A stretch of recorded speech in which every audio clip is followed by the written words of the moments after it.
Imagine a brand so powerful, so iconic, that just its crown logo symbolizes not just luxury but absolute prestige. We're talking about Rolex, a brand that's transcended timepieces to become a global symbol of excellence. But how does Rolex sustain its crown in an ever-evolving luxury market? And why does its business model stand out from any other watchmaker in the world? Stick with us as we reveal how Rolex built and maintains its kingdom.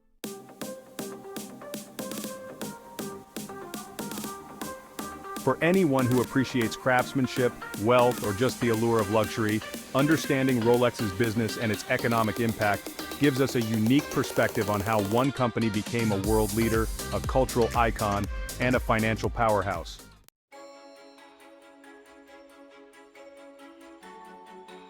Today, we'll dive deep into Rolex's journey, exploring its origins, business model, market dominance, financial power, and recent innovations. By the end, you'll see why Rolex isn't just a watch, it's a phenomenon.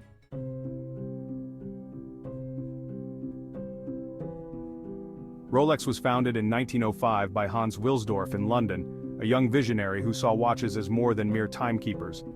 Moving to Geneva, Wilsdorf grew Rolex into a brand that delivered accuracy, elegance, and durability, a trifecta that would define Swiss watchmaking. Rolex's mission? To create timeless pieces that marry luxury with unmatched precision. This vision has made it the most recognizable name in the industry, with models that aren't just bought, they're collected, treasured, and passed down as family legacies.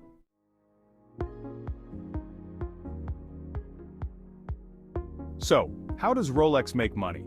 Primarily through the sale of its iconic wristwatches, each one meticulously crafted and designed for longevity. Rolex produces around 1 million watches each year, yet demand far outstrips supply, a scarcity that fuels its exclusivity and value. The secret here is vertical integration. Rolex controls every step of production, from crafting its own gold to making the sapphire crystals that cover its dials. This allows Rolex to keep an iron grip on quality, innovation, and pricing, ensuring that every watch released meets the brand's exacting standards.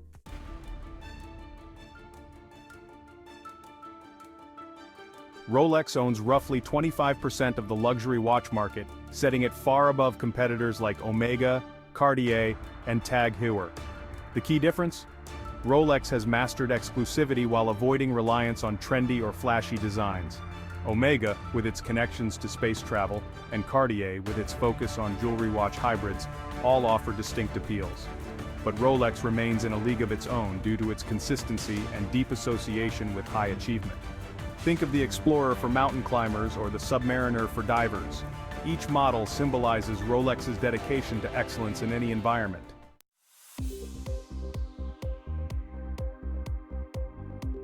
Financially, Rolex is a behemoth. With annual revenue estimated at over $9 billion, it's one of the most profitable brands per unit produced. And here's a rare fact: Rolex is a private company owned by a trust, which allows it to reinvest profits heavily into R&D and charitable initiatives.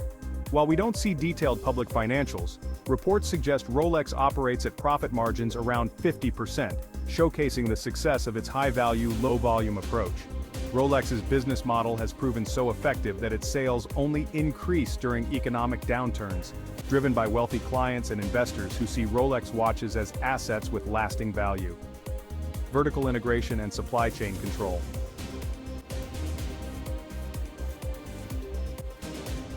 At the heart of Rolex's financial success is its unique approach to production. Unlike many luxury brands that outsource various components, Rolex maintains complete control over its supply chain through vertical integration. This strategy allows Rolex to manage every aspect of watchmaking, from crafting its own gold to manufacturing intricate movement components in-house. By overseeing the entire production process, Rolex ensures the highest quality standards, reduces costs, and minimizes reliance on third-party suppliers. This control not only bolsters profit margins but also reinforces Rolex's reputation for excellence, resilience in market performance. One of the most striking aspects of Rolex's financial performance is its resilience in the face of economic fluctuations. While many luxury brands experience downturns in sales during economic crises, Rolex stands out by maintaining consistent revenue. This stability can be attributed to the brand's perception as a financial asset. Rolex watches are not merely fashion statements, they are viewed as investments that appreciate over time.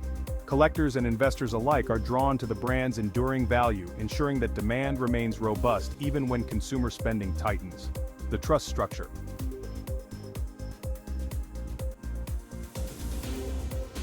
Rolex operates under a unique ownership model, being owned by the Hans Wilsdorf Foundation, a trust established by the brand's founder. This structure sets Rolex apart from publicly traded companies that prioritize short-term profits for shareholders. Instead, Rolex focuses on long-term growth and brand value. The trust allows Rolex to reinvest substantial profits into research and development, technological innovation, and charitable initiatives. This long-term vision enables Rolex to enhance its products continually while upholding its legacy of excellence. The influence of the secondary market. Another key element contributing to Rolex's financial prowess is the thriving secondary market for its watches. Due to the brand's careful management of supply and the inherent desirability of its timepieces, certain Rolex models like the Daytona and Submariner often appreciate significantly in value over time. This phenomenon creates a unique feedback loop. As the secondary market flourishes, it enhances the brand's prestige and encourages new buyers to invest in Rolex, knowing they are acquiring more than just a watch. They are investing in a legacy. The influence of the secondary market. The influence of the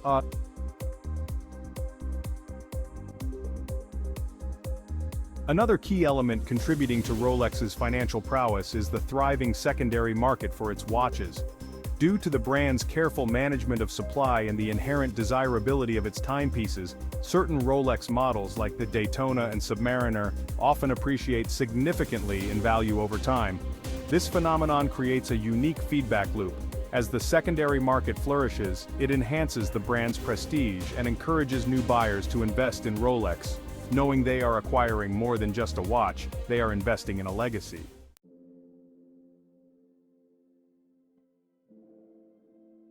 In recent years, one major issue has dominated Rolex news: scarcity. With rising demand and limited supply, prices on the secondary market have soared, and certain models now fetch over double their retail price. Rolex has responded by expanding production facilities to meet demand without compromising quality. The brand's approach to scarcity keeps consumers on edge, waiting lists long and prices high, all part of a strategic play to control the market. Why should we care? Well, it's a brilliant case of brand control and economic dynamics, one that's studied and emulated across industries. This scarcity-driven approach is why owning a Rolex is more than just a purchase, it's an investment.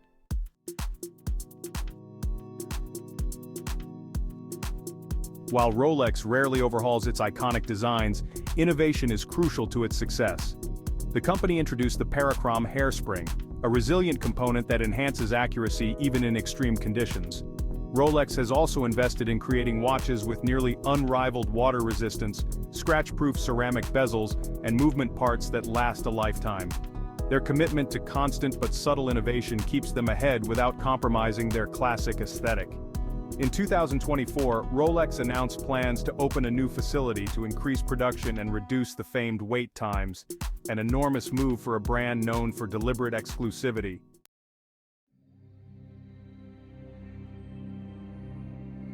But even a brand as strong as Rolex faces challenges. Sustainability is a big one, demanding transparency in sourcing and a reduction in luxury's ecological footprint. Rolex has started addressing these by investing in ethical practices and considering more eco-friendly processes. Another risk is the rise of high-quality smartwatches that appeal to younger generations. However, Rolex's timeless appeal and reputation for craftsmanship make it unlikely to lose relevance anytime soon.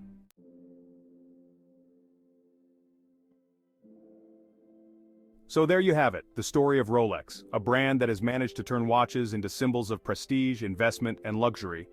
As we've seen, Rolex isn't just about time. It's about legacy, craftsmanship, and holding value in a world that often moves too fast. In my view, Rolex's genius lies in its controlled approach to luxury, which other brands struggle to replicate. It's an example of how consistency and quality can create unparalleled loyalty and value, generation after generation.